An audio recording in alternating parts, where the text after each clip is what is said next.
आज की इस वीडियो में मैं आपको अलंकार बताने वाला हूँ। कौन कौन सा अलंकार? उपमा, यमक, रूपक, अनुप्रास अलंकार। ये अलंकार क्लियर करूँगा कौन कौन सा है। उपमा अलंकार, यमक अलंकार, रूपक अलंकार और अनुप्रास अलंकार। ध्यान समझना, उपमा अलंकार क्या होता है? जहाँ उपमेय से उपमान की समानता व्यक्त की जाए। क्या? उपमेय से उपमान की क्या किया जाए? समानता व्यक्त किया जाए, वहाँ पर उपमा अलंकार होता है। ध्यान से, थोड़ा थोड़ा अंतर है भाई, इसमें समानता होता है। उपमा में क्या होता है? समानता व्यक्त किया जाता है। जैसे कोई एग्जाम्पल बता दो भैया, जैसे मैं बता दिया कि हरिपद, क्या? हरिपद कोमल कमल से, कोमल कमल से। जो हरि का जो पद है वो किसे किया गया है? कोमल कमल द्वारा क्या किया गया है? समानता बताई गई है। चाहे तो आप एक लिख लो या तो आप लिख लो पीपर, एक ही लिखना है लेकिन, पीपर पात सरिस मन डोला, सरिस मंडोला। आप या तो इसे लिखो या तो इसे लिखो, या तो आप इसको भी लिख सकते हैं। क्या? कोटि, क्या है? कोटि कुलिस, कोटि कुलिस सम वचन तुम्हारा, सम वचन तुम्हारा। एक ही लिखना है, सब नहीं लिखना है, ध्यान रखना। उपमा में एक, जैसे उसमें समानता व्यक्त की जाए, अभी थोड़ा थोड़ा अंतर मिलेगा आपको। जैसे रूपक का और उपमा का काफ़ी मैच करता है ना। इसके बाद तो मैं यमक बताने वाला हूँ, लेकिन अभी देखना रूपक जब बताऊँगा तो आपको पता चल जाएगा क्या होता है। इसमें समानता व्यक्त किया जाता है, जैसे हरिपद कोमल कमल से या पीपर पात सरिस मंडोल, दोनों में से एक लिख दोगे, आसान बहुत ज़्यादा है।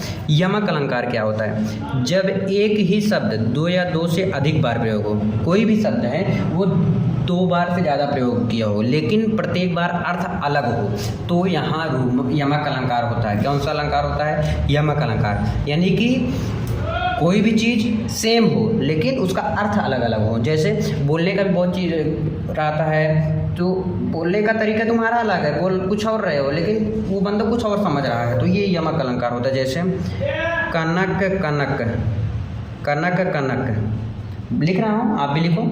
कनक कनकते 100 गुने, कनक कनकते 100 गुने मादकता अधिकाय, मादकता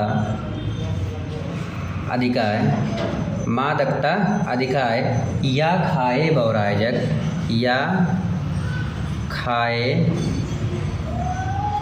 बौराए जग, वा पाए बौराए, वा पाए बौराए, वा पाए बौराए। मतलब इसका अभी बता रहा हूँ, टेंशन मत लो। वा पाए बौराए। देखो, अच्छा भैया सारा अलंकार याद करना जरूरी है? नहीं, आप मैं याद कर लो, रूपक याद कर लो, अनुप्रास अलंकार याद कर लो, बस इतने में हो जाएगा आपका। देखो मैं लिख दिया लेकिन आपको दिखा नहीं, आप देख लो क्या होता है यमक अलंकार। जब कोई भी शब्द है या अक्षर जो होता है वो बार बार आते हैं, है ना, बार बार प्रयोग किए होते हैं, है ना, उसे हम कहते हैं यमक अलंकार। लेकिन उसका जो अर्थ होता है वो अलग अलग होता है, ठीक है, हर बार अलग होता है। जैसे कनक कनकते 100 गुने मादकता अधिकाय, या खाए बौराए जग, वा पाए बौराए। यानी कि कनक मतलब होता है सोना और कनक मतलब होता है धतूरा। यानी कि सोना और धतूरा पा जाने से लोग क्या हो जाते हैं? बौराए जाते हैं, पागल हो जाते हैं। कोई कोई क्या होता है, वह मतलब कनक खाने से भी बौरा जाते हैं और कनक यानी सोना पाने से भी बौरा जाते हैं। वही चीज़ होता है कनक कनकते 100 गुने मादकता अधिकाय, या खाए बौराए जग, वा पाए बौराए। यानी कि कनक खाने यानी धतूरा खाने से बौरा जाता है और सोना पाने से बौरा जाता है, यही इसमें कहा गया है, ठीक है, ज़्यादा अगर पा गया तो, ठीक है। रूपक अलंकार क्या होता है? जहाँ में एक रूपता, उसमें समानता था, उपमा में समानता है, इसमें एक रूपता है, थोड़ा थोड़ा अंतर है। देख लो, मैं थोड़ा दिखा दे रहा हूँ, ये देखो, मैं जूम इन कर दूँ थोड़ा सा, है ना, ठीक है। जहाँ उपमेय में उपमान की एक रूपता बताई जाए वहाँ रूपक अलंकार होता है। जैसे कोई एग्जाम्पल बता दिया जाए भैया, जैसे चरण कमल बंदो हरिराय, चरण कमल बंदव हरिराय, बंदव हरि राय, चरण कमल बंदव हरिराय, जैसे पहला हो गया। दूसरा है मन सागर मनसा लहरी, मन सागर मनसा लहरी, बूढ़े बहे अनेक, बूढ़े बहे अनेक, ध्यान सुनना, चरण कमल बंधो हरिराय। जो चरण है वो किसके द्वारा किया गया है वंदना? हरि के वंदना किया गया है कमल द्वारा, ठीक है। चरण जो है हरि का वो कमल द्वारा एक रूपता बताया गया है, यही होता है। चाहे तो आप ये लिखो, या तो मन सागर मनसाला है बूढ़े बहे अनेक, चाहे ये लिख लो। अगला है अनुप्रास अलंकार।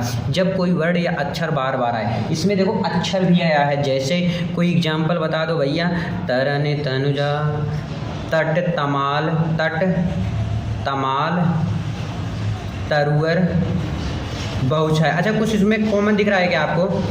कुछ कॉमन दिख रहा है, देखो ता कितनी बार आया, ता कितनी बार आया, देख रहे हो ना? तो वही चीज़ है, देखो तरन तनुजा तट तमाल तरुअर बहुछाया, यानी ता कितनी बार आया। अनुप्रास अलंकार क्या होता है? जो कोई भी वर्ड या अक्षर बार बार होता है तो वही अनुप्रास अलंकार। जैसे चार चंद की चंचल क्रीड़े खेल रही हैं चंचल, मतलब कुछ भी दे सकते हो जिसमें वर्ड जो अक्षर है वो बार बार आए, वही होता है अनुप्रास अलंकार। आई होप आप लोग समझोगे। तो आज के लिए बस इतना ही, मिलते हैं नेक्स्ट वीडियो में। कोई भी डाउट होता है तो कमेंट कर दीजिएगा। Thank you so much.